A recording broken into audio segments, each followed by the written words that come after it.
Have you ever noticed that feeling you get, when you see a conflict brewing, Yeah. like, maybe it's at work or even with family, and you just want to, like, disappear? Yeah, yeah. Like, if I don't make eye contact, maybe it'll just poof, gone. Right. And yet it always seems to find us anyway, right? Yeah. Conflict, I mean. It's like you can't really escape it. Like that research we were looking at, it basically said conflict's as inevitable as like Tuesday. Just part of being human, I guess. Okay, so dodging it isn't really an option then.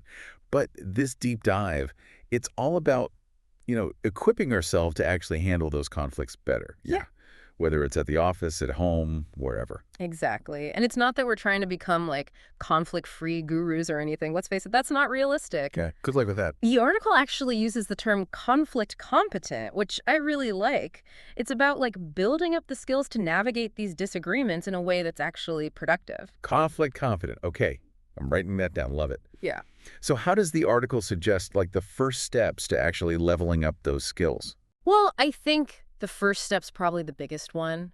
And it might sound kind of counterintuitive about we got to change how we think about conflict in the first place. Okay. We're so used to seeing it as this negative thing, something to avoid at all costs.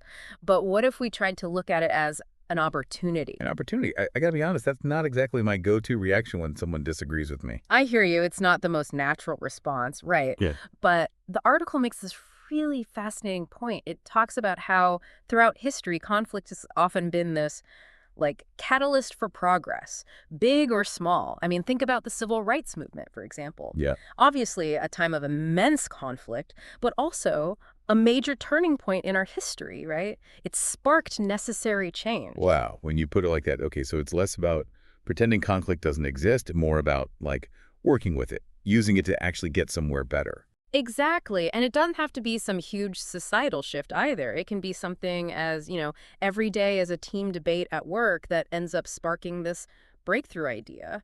Or even like a disagreement with your partner that helps you understand each other's needs in a deeper way. Okay, so we're not shying away from conflict, but we're also not, like, letting it turn into a free-for-all, right? Right. And that brings us to communication, because how we actually talk about these disagreements, it really matters. And the article really emphasizes that, doesn't it? Oh, absolutely. It even says, like, even when we have the best intentions, if we're not communicating effectively, things can go sideways so quickly. Ugh, so true. It's like that saying, right? It's not what you said, it's how you said it. But remembering the how when you're in the heat of the moment, that's the tricky part. Yeah. What are some of those communication, I don't know, like must-haves that the article talks about that can help in those situations? Well, it actually gives us 3 really practical tools. Active listening, using I statements, and then like ditching the blame game. Yeah, all good points. I mean, we could honestly do a whole deep dive on each of those. But if you had to pick just one to unpack a little more here, which one do you think makes the biggest difference, like right in the moment? That's a good question. I mean, they all work together, but I think the one that often creates that like immediate shift in a conversation is the power of I statements. Okay, yeah, tell me more about that. Because honestly, at first glance, I statements, they seem so simple. Like, how much of a difference can changing a few words really make? Honestly, you'd be surprised. It seems subtle, but it's actually really powerful. You see, when we use you statements, like you always do this or you never do that, it immediately puts the other person on the defensive. It's like, Yeah, totally. It just feels like an attack. exactly. But when we shift to I statements, we're changing the whole tone. We're focusing on our own experience, our own needs, instead of pointing the finger. So instead of you're always late, it becomes I feel stressed when projects get delayed.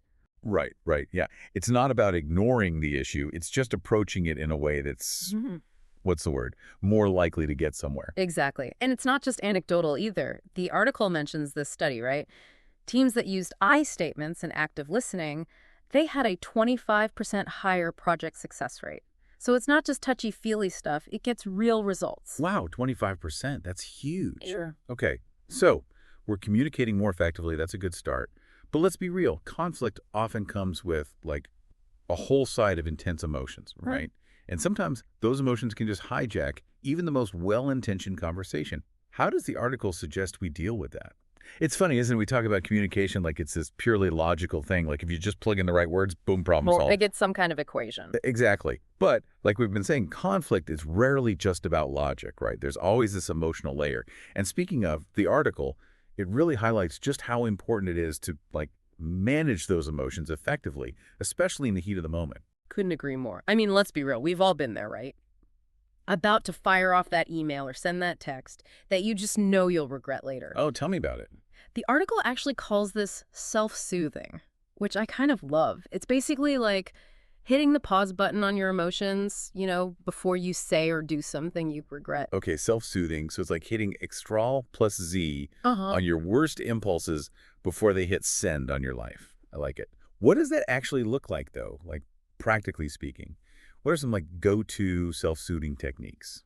Well, honestly, it can be as simple as taking a few deep breaths, before you respond. Or maybe stepping away from the situation for a few minutes to clear your head, go for a walk, listen to some music, whatever, helps you kind of reset. It's really about giving yourself a chance to, like, cool down before things escalate. Yeah, that makes a lot of sense. Yeah. It's like that old advice, right? About counting to 10 before you say something you'll regret. But instead of just trying to, like, squash the emotion, you're actually taking a second to process it in a healthier way. Exactly. And the article even talks about how when we're less reactive, we're actually better at communicating our needs in a constructive way, which, is ultimately the goal. Oh, totally. So instead of yelling, "You never listen to me," it's more like, "Hey, I feel a little ignored when I bring this up. Can we talk about it?" Exactly. It's shifting from like blame and criticism to actually expressing how you feel and what you need. The article had a great term for this: complaining without criticizing. Oh, that's good. Complaining without criticizing. Because it's not Exactly. about pretending you're not upset or frustrated. Right. It's just about expressing those feelings in a way that's actually going to be heard. Yes. And all of this, right? The communication skills, the emotional intelligence, it's not just about like managing conflict in the moment. It actually strengthens our relationships over time. Really. So you're saying handling conflict well, it's not just about putting out fires. It's actually like an investment in those bonds with the Yeah. people we care about. 100%. And there's actually some really fascinating research to back this up. The article talks about this study, couples who argue effectively, and by that they mean they listen to each other, they use I statements, they manage their emotions. They actually report happier and more stable relationships than couples who avoid conflict altogether. Wait, so you're telling me arguing can actually be a good thing for a relationship? That's kind of mind-blowing. It really is. But it makes sense when you think about it, right? Because it means you're willing to engage, you're willing to work through those disagreements and come out stronger on the other side. And honestly, that applies to our workplaces too. Oh, for sure. I've definitely seen how, like, unhealthy conflict can really derail a team. But on the flip side, when it's handled well, those disagreements can actually spark some really cool ideas and solutions. Absolutely. It can totally boost morale, productivity, the whole nine yards. The article even mentioned how companies with strong conflict resolution practices actually save money. Yeah, because there's less negativity, the team works better, and people are more focused on, actually getting stuff done. Okay, well, that's a pretty compelling argument for, upping our conflict competence game.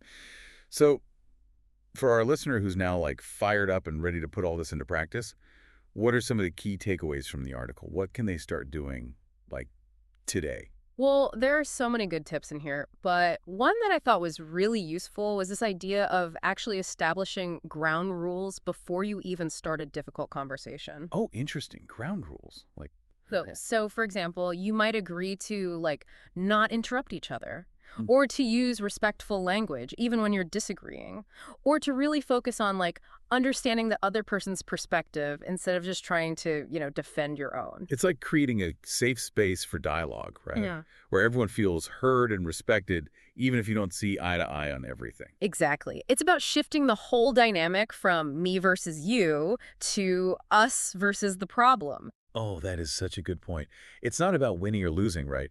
It's about working together to actually find a solution that works. I love that. Me too. And, to me, that's what this whole deep dive boils down to.